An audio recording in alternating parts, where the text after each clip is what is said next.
The Briefcase from Pulp Fiction. It's perhaps cinema's greatest Pandora's box.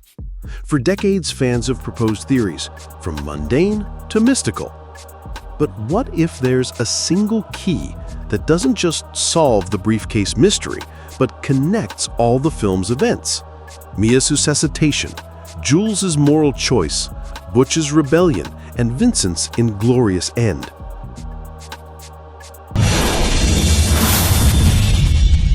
Hello, you're watching Second Take. Today we'll show you a theory that transforms Pulp Fiction from a collection of brilliant novellas into a unified parable about the human soul and the choice between authenticity and corruption. In 30 years since the film's release, countless theories emerged about the briefcase's contents. Each era offered explanations reflecting cultural fears. Drugs in the 90s, computer disks in the 2000s, bitcoins and AI formulas later. Versions about diamonds from Reservoir Dogs, gold, or heroin seem logical. They explain criminal motivation, provide rational foundation for murders and chases. But all material theories suffer one fundamental flaw. They can't explain the characters' reactions. When Vincent Vega, a man who just cold-bloodedly killed several people and calmly discussed foot massages, opens the briefcase, he freezes. We don't see the contents. We see John Travolta's face. We see not greed or criminal calculation, but a mixture of reverence, almost hypnotic shock, and primal fear of something sacred and incomprehensible. It's as if he peered beyond the edge of existence. Notice the golden glow illuminating faces from below. Classic cinematic code for the supernatural. This isn't just effective lighting, it's cinematic language signaling we're dealing with something metaphysical. In the finale, Robber Pumpkin, an impulsive, aggressive man we studied in the prologue, looks inside and his world turns upside down. All his criminal bravado disappears instantly. His voice breaks as he whispers, "It's beautiful." This hardened criminal, ready to kill for Wallace seconds ago, suddenly submits completely to Jules's will. No material valuables could cause such instant spiritual transformation. Diamonds awaken greed. They don't inspire reverence or childlike wonder at beauty. The clues point to something transcending the material world. The code 666, the number of the beast. The golden glow, embodiment of immortal essence. The mysterious band-aid on Marcellus Wallace's head. In occult traditions, souls are extracted through the base of the skull, the gateway of the soul. The most popular theory claims the briefcase contains Marcellus's soul. It explains the mystical contents, strange behavior, religious symbolism. But here's the fatal flaw. Everyone sees Marcellus as a victim. He's actually a predator. Study him carefully.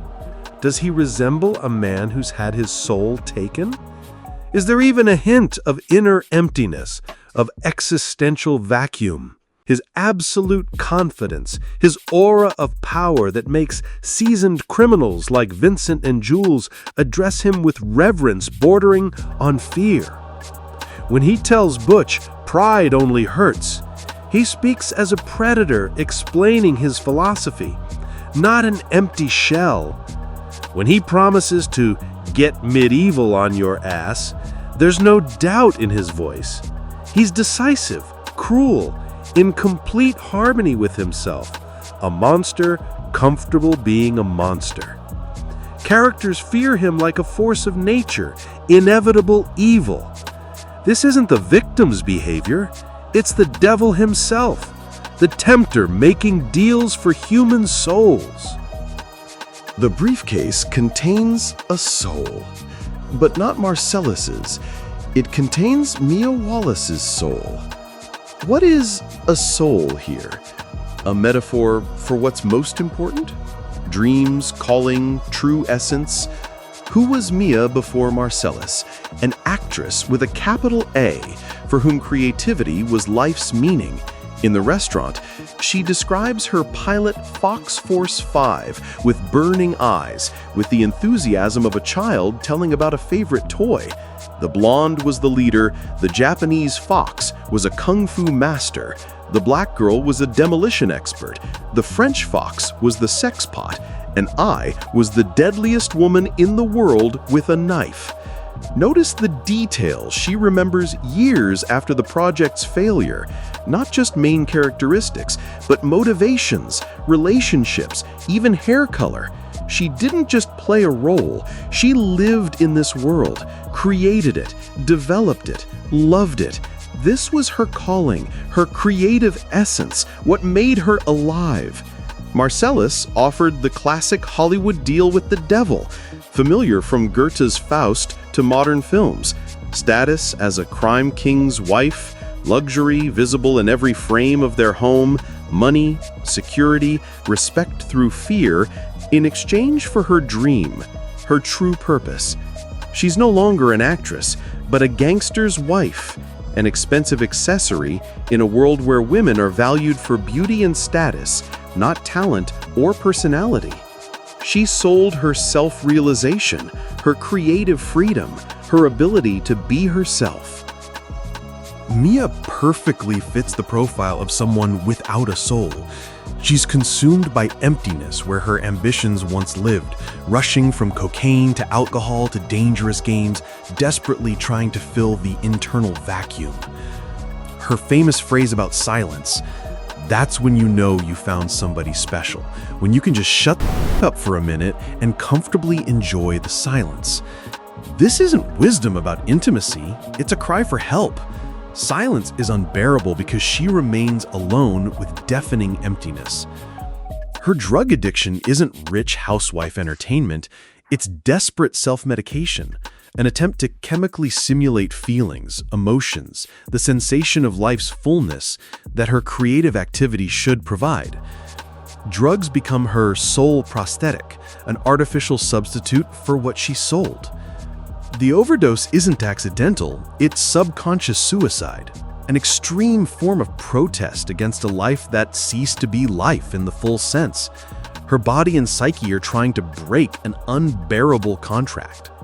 Need proof Marcellus buys souls rather than selling his own? Look at his deal with Butch, an exact copy of his contract with Mia. He offers money for throwing the fight, asking Butch to betray his fighter's pride, his soul. You feel that sting, big boy? That's pride fucking with you. Pride.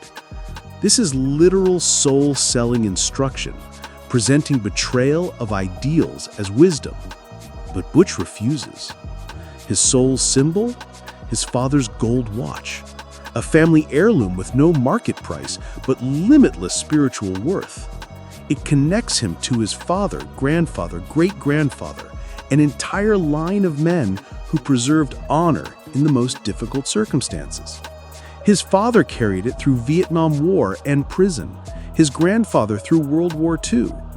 When Butch realizes he forgot it in his apartment, he literally returns to hell, risking his life to retrieve it, proving soul matters more than physical survival. Butch gains absolute freedom, spiritual and physical. In the finale, we see Butch and his girlfriend on a motorcycle, riding toward a new life, an image of complete freedom. They're mobile, independent, choosing their own path. His story proves everyone has a choice, that the system isn't all-powerful, that a person can remain human even in a world where humanity isn't valued. Vincent and Jules witness the same miracle. Bullets that should kill them fly past harmlessly, an event so statistically improbable it can only be explained by higher powers' intervention.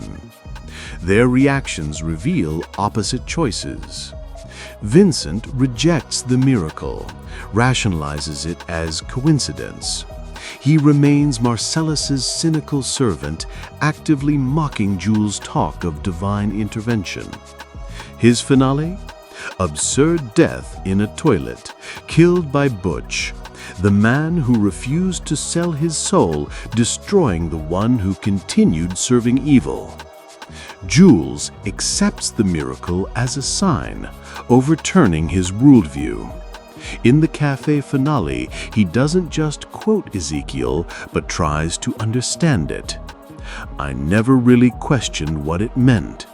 I thought it was just a cold-blooded thing to say before you popped a cap in his ass. He chooses to become a shepherd, protector of the weak, not tool of the strong.